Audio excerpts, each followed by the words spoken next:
Você que é dono e dona de um agronegócio, eu vim aqui nesse vídeo te explicar uma das estratégias mais usadas dentro do agronegócio na parte de marketing digital, a chamada lead cultura. Então fica comigo nesse vídeo que eu vou explicar exatamente o que é a lead cultura e como aplicar no seu agronegócio, beleza? Muito bem, já deixa o seu like aqui, se inscreve no canal para não perder que eu vou começar a postar mais vídeos como esse. Esse é o primeiro da nossa leva de vídeos de agromarketing e dividir nossas experiências com essas estratégias, fechou? Então, bora lá pro conteúdo aqui. Primeiro eu preciso te explicar o que é lead cultura. Se você é do marketing, provavelmente você conhece isso como inbound marketing. Mas como que a gente aplica isso no agronegócio é o que eu chamo de lead cultura. É basicamente como que você cultiva os leads nas diversas fases de jornada do cliente. Então eu vou te explicar como que funciona, tá? Para você do agronegócio entender direitinho como que é essa estratégia e não ficar, puxa, eu não entendo nada que esse cara tá falando, eu vou explicar como se fosse uma agricultura de precisão de mapeamento de solo, tá? Na parte de mapeamento de solo. Basicamente, quando você vai cultivar alguma coisa, primeiro você faz o mapeamento, certo? Então, essa é a primeira fase. Então, dentro da lead cultura, a primeira coisa que você precisa é mapear os seus ativos digitais, o seu site, o seu Instagram, seu Facebook, seu LinkedIn, enfim, todas as redes sociais, tudo que você tem na internet, você mapeia isso, seu e-mail e tudo mais. Mapeando isso, você vai mapear partes do teu negócio. Por exemplo, quem é o teu público, perfil de cliente ideal, o teu público ideal, que alguns, dentro de vendas é perfil de cliente ideal, dentro de marketing as pessoas chamam de persona, que basicamente é uma ficha, é como se fosse um documento de quem seria o seu cliente com nome, com faixa de renda, qual é o tamanho da fazenda, quais os principais dores, medos e desejos, então você mapeia isso. Depois você mapeia um pouco mais o produto, as vantagens e desvantagens do seu produto em relação ao concorrente, quais são os tipos de clientes que compram mais de você, se é da soja, se é do milho, se é do algodão, se é de grão, se é de fruta, se é silvicultura, de floresta e assim por diante. Você vai entender ali basicamente isso. Você fez esse mapeamento de solo, você vai para a segunda etapa da nossa lead cultura, que é preparar o solo. Muito bem. Então aí você vai olhar para os seus ativos digitais, ou seja, para o seu site, rede social, e-mail e tudo mais, e ver se realmente você está conversando com o seu público. E aí você vai preparar tudo isso. Você vai ver se você consegue medir, se você está atraindo o público certo já, se você já tem algum atalho ou um caminho que você pode usar que já está funcionando no digital e talvez você não tenha percebido. Então você vai preparar ali aquele solo para que nós possamos plantar leads. É isso mesmo, plantar leads. Como é que a gente faz isso? Basicamente, a gente entra naquela jornada do cliente. Para você plantar um lead, basicamente é você pegar alguém que nunca ouviu falar de você e plantar ali a curiosidade sobre o teu produto, sobre o seu serviço, sobre a tua empresa no coraçãozinho e na mente deles, dessas pessoas, dos produtores ou das lojas agropecuárias, independente de quem for o teu público aí, beleza? Então, essa fase de plantar as sementes, basicamente é a gente produzir alguns tipos de conteúdo, textos, posts, anúncios, que vão fazer com que sua empresa seja conhecida.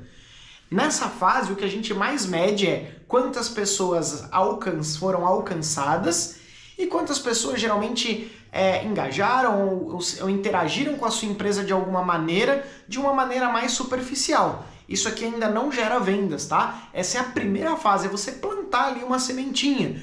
A gente só vai gerar venda na fase de colher frutos, beleza?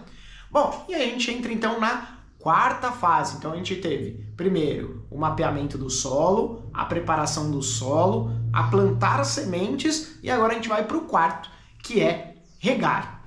A fase de regar, a gente está trabalhando o quê? O que a gente chama dentro do marketing digital é a nutrição de contatos. O que é essa nutrição de contatos? O que é isso?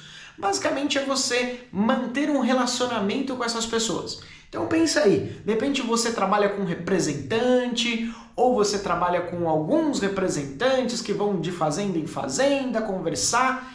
Vamos supor que um representante de vocês vai embora.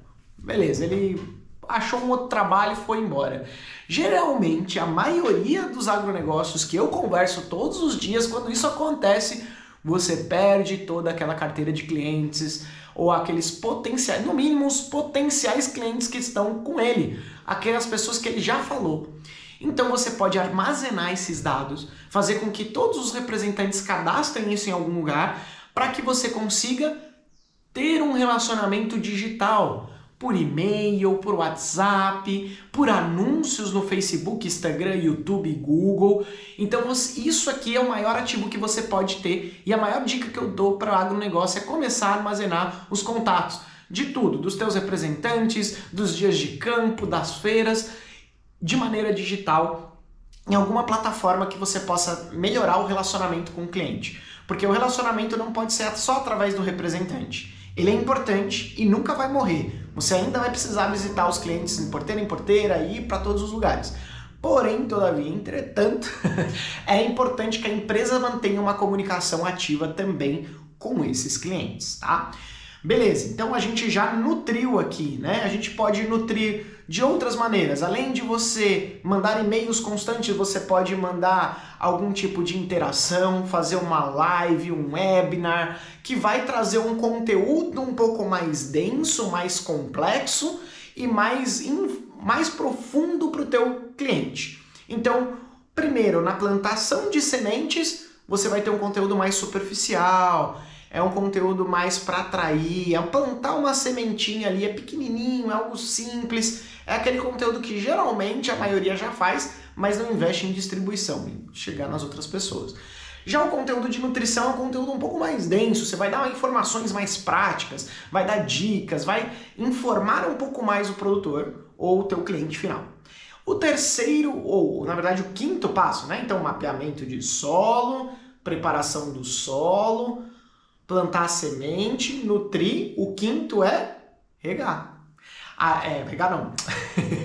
Colher. O quinto é colher. Você vai colher essas informações, colher essas oportunidades. Então você vai transformar tudo isso que você já cultivou em vendas. Basicamente, você não vai vender tudo pela internet. Isso não vai acontecer muito no agronegócio. Para algumas outras empresas e poucos leads ou contatos isso acontece, mas a maioria dos casos você vai ter que fazer uma visita técnica nas fazendas, depende do teu modelo de agronegócio, tá? Quando você chegar lá nesse ponto, o que vai acontecer? As pessoas com maior interesse vão falar com alguém dentro da tua empresa para agendar essas reuniões e você ir lá fechar negócio. Só que a diferença é de você... Martin, eu preciso fazer tudo isso para eu visitar? É melhor só visitar mesmo. Não, tá. Mas tem uma diferença ali. Quando você faz isso, o cliente que passa por essa jornada, ou que está em diferentes fases dessa jornada, ele vai ganhando maturidade para te contratar. E aí as suas oportunidades são mais qualificadas. De repente você antes fazia 4, 5 visitas numa fazenda para fechar com eles, mas agora você em 2, 3, 2 ou uma, você já está fechando. Porque a pessoa já tem mais interesse, ele já está mais qualificado, mais quente, mais pronto para comprar ou para colher aí, como é dentro do agro.